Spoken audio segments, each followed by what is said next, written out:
Hello friends, જય માતાજી, જય શ્રી કૃષ્ણ. સ્વાગત છે આપ સૌનું માહિર મંડળી ઓફિશિયલ બ્લોગમાં. તો હું છું વિરલ મંડળી, ફરી પાછી આવી ગઈ છું આપ સૌ માટે બ્લોગ લઈને. તો આજે આપણે શું કરશું, આખો દિવસ કેવો જશે, આખો દિવસ શું કામ કરીશ, એ બધું હું તમને બતાવીશ. તો વિડીયોમાં જોવા માટે આપ સૌ બ્લોગ કન્ટિન્યુ રહેજો ફ્રેન્ડ્સ. સો ફ્રેન્ડ, સવારમાં જો ફળિયાની હાલત પણ આવી છે, કેમ કે નળ આવી ગયા છે, એટલે થોડુંક આપણે સાફ સફાઈ કરી છે અને હજી કપડાં ધોવાના જો બાકી છે.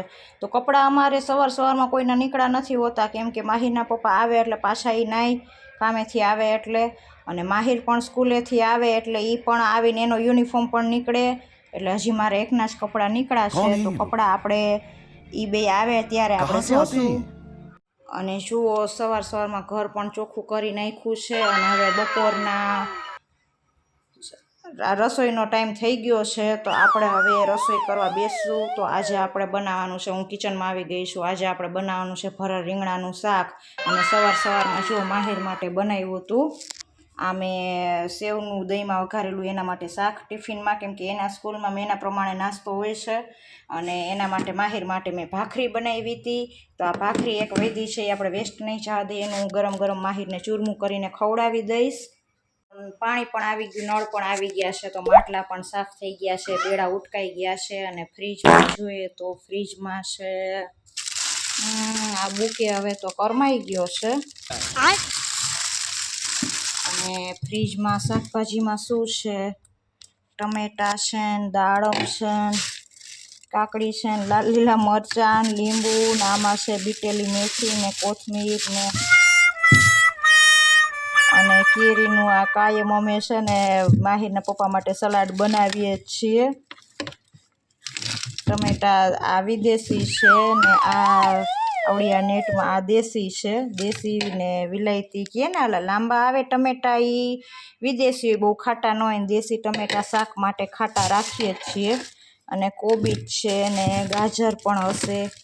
આ શું છે, આ દાડમ છે, દાડમની આખી જારી ભરી છે, કેમ કે મારે હવે આજકાલમાં છે ને દહીં વડા બનાવવાના છે, એટલે દાડમ મેં મંગાવી લીધા હતા ઓલરેડી અગાઉ જ.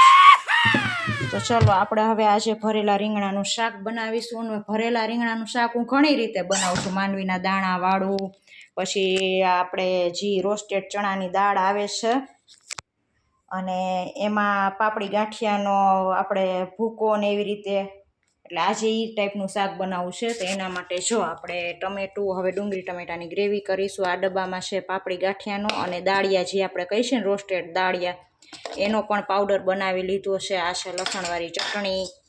તો હવે આપણે ભરેલા રીંગણાનું શાક ને રોટલી બનાવીશું, અને ચૂરમું, અને માહિરના પપ્પા માટે કાચી કેરીનું સલાડ, અને મારા માહિર માટે કાકડી ટમેટાનું સલાડ, અને છાશ ને પાપડ. તો માહિર પણ સ્કૂલેથી આવી ગયો છે. જો મોઢો બગાડતો મોઢું તો જોવાનું થાય છે. સ્કૂલેથી આવ્યો છે અને નાહી લીધું છે. સવારે નાહ્યું હોય, સ્કૂલેથી આવે એટલે એમ કે મમ્મી મને બહુ ગરમી થાય, વળી પાછું શાવર લઈ લઈએ છે. અને જો એનું મોઢું તો જો કેવું થાય છે. કેમ ભૂખ લાગી? હે બોલ તો ખરા. એટલે એવું મોઢું કરવાનું. હે હાલો કપડાં પહેરો. આવી રીતે ચૂરમું બનાવી લીધું છે. ભાખરી વધી હતી ને એને તમને બતાવું છું કેવું બન્યું છે ને ઘીમાં લચપચ. તો આ છે આપણા ભરેલા રીંગણાનું શાક. જો છે ને સરસ મજાનું ગ્રેવી વાળું. તો આમાં આપણે આદુ લસણ મરચાંની પેસ્ટ, અને ડુંગળી ટમેટાની ગ્રેવી, અને જે મેં કહ્યું હતું ને પાપડી ગાંઠિયા કે ભાવનગરી ગાંઠિયા કોઈ પણ હાલે, પાપડી ગાંઠિયાનો ભૂકો, અને ચણા દાળનો ભૂકો, અને થોડીક મલાઈ, અને થોડુંક અમૂલનું બટર ને એવું બધું નાખીને શાક બનાવ્યું છે. તો કેવું સરસ મજાનું આપણા રીંગણાનું શાક થયું છે ને. અને રીંગણા છે એ આપણે ગરમ તેલમાં ફ્રાય કરીને નાખ્યા છે. તો જો આ રીતનું શાક થાય છે આ એકને કાંઈ ઉપાધિ જો કેવાય એ મજાને પલોઠિયું વારીને બેસી ગયા છે. એને માંડ્યા છે ઝાપટા ઝાપટ, જાણે ભાવના ભૂખા ન હોય. અને આપણે તો શું કોણ જાણે કરમની કઠણાઈ છે, તો આ બધાને જમાડીને આપણે જમવાનું. વાહે બધાની ગામની વાહે બોલો. બાયુનો તો કાંઈ અવતાર છે. સો ફ્રેન્ડ્સ, ગરમા ગરમ ફુલકા રોટી ઉતરે છે, તો તમે લોકો પણ આવી જાઓ જમવા માટે. જો બાકી તો આ લોકો કેવા ભાગશાળી બહુ લકી કહેવાય. ગરમા ગરમ બોલો રોટલી ઉતરે છે, એક એકને જમતા જાય. સો ફ્રેન્ડ્સ, કપડાં ધોવાનું શુભ મુહૂર્ત આવી ગયું છે.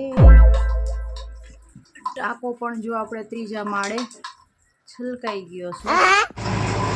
સો ફ્રેન્ડ્સ, અમારા લોકોને અહીંયા સોસાયટીમાં આરએમસીનું કંઈક ભૂગર્ભ ગટર આવી રહી છે, તો આરએમસીનું કંઈક કામ આવી રીતે ચાલુ છે, તો તમને એ પણ બતાવશું કે જો આખો દિવસ આ ધૂળના ઢગલા આવી રીતે જેસીબી ચાલતું હોય શેરીમાં અને ધૂળ ધમાલ થઈ જાય છે આખું ઘર. અને જો માહિરને તો હવે ઊંઘ પણ પૂરી થવા આવી, કેમ કે જમીને સુવડાવી દીધો હોય એને, અને એના પપ્પા પછી વયા ગયા હોય એના કામ પર, અને આને હવે ટ્યુશનનો ટાઈમ થવા આવ્યો છે, તો હવે એને પણ ઉઠાડી દઉં. ચલો માહિરભાઈ, હવે ટ્યુશનમાં જવાની 10 મિનિટની વાર છે ભાઈ. ઊભું થવાનું શું કરવાનું? ये भगवान क्या जुलुम है. તો હાલો, હવે સાંજના થઈ ગયા છે કેટલા 4:20 જેવું થયું છે.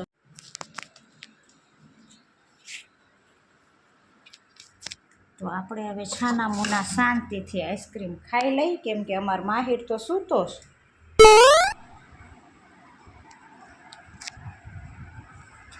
આ બોક્સ તો કાલે સાંજે લાવ્યા હતા, અને રાત્રે માહિરે થોડોક આમાંથી આઈસ્ક્રીમ ખાધો તો જોઉં કેટલો એને ખાધો છે. ઓહો, એમ તો થોડોક તો ખાઈ ગયો છે. બંધ કરો માહિરભાઈ, આવી ઠંડી વસ્તુમાં તો ન કેવું પડે. તો આજે તો માહિરને ટ્યુશનમાં જવાનું થયું, તો જો થોડુંક રોવું આવે છે. આમ તો કોઈ દિવસ રોતો નથી, પણ આજે કોણ જાણે શું થયું છે, શું ખબર, કાંઈ કહેશે નહીં પાછો. ये भगवान क्या जुलुम है. તો ચલો ફ્રેન્ડ્સ, બધા લોકો આઈસ્ક્રીમ ખાવા. સો ફ્રેન્ડ્સ, જો સાંજ પડે આવું વાતાવરણ થઈ જાય છે, એટલે એમ કે હમણાંથી અમારે અહીંયા આરએમસીનું કંઈક કામ ચાલુ છે, કંઈક જો જેસીબી ચાલે છે, અને છોકરાઓને આમ તો આવડો મોટો પટ છે, મેદાન છે, પણ છોકરાઓને રમવામાં મજા નથી આવતી, કેમ કે જુઓ આવી રીતે રસ્તો સરખો છે નહીં. એટલે ને સાંજે અમે લોકો જો ફ્રી થઈને આવી રીતે બહાર બેસીએ છીએ છાયામાં, થોડોક પવન આવે. સો ફ્રેન્ડ્સ, આજનો દિવસ કેવો ગયો, આજે મેં શું શું કર્યું એ બધું તમને જણાવ્યું, અને બપોરે આજે બધું કામ કર્યું, બપોરે ઊંઘ પણ કરી, અને સાંજે ઉઠીને બહાર પણ બેઠા, એ પણ તમને બતાવ્યું. તો હવે સાંજે ડિનરમાં શું કરવાનું છે એનો કોઈ આઈડિયો છે ને, ડિનર શું બનાવવાનું છે એ. તો હવે આજનો વિડીયો આપણે અહીંયા જ એન્ડ કરશું. સો ફ્રેન્ડ્સ, મારો જો વિડીયો આ સારો લાગ્યો હોય તો મારા વિડીયોને લાઇક કરો, શેર કરો, અને હા, સબસ્ક્રાઈબ કરવાનું ના ભૂલતા. મળીએ બીજા વ્લોગમાં, ત્યાં સુધી બધાને જય માતાજી, જય શ્રી કૃષ્ણ.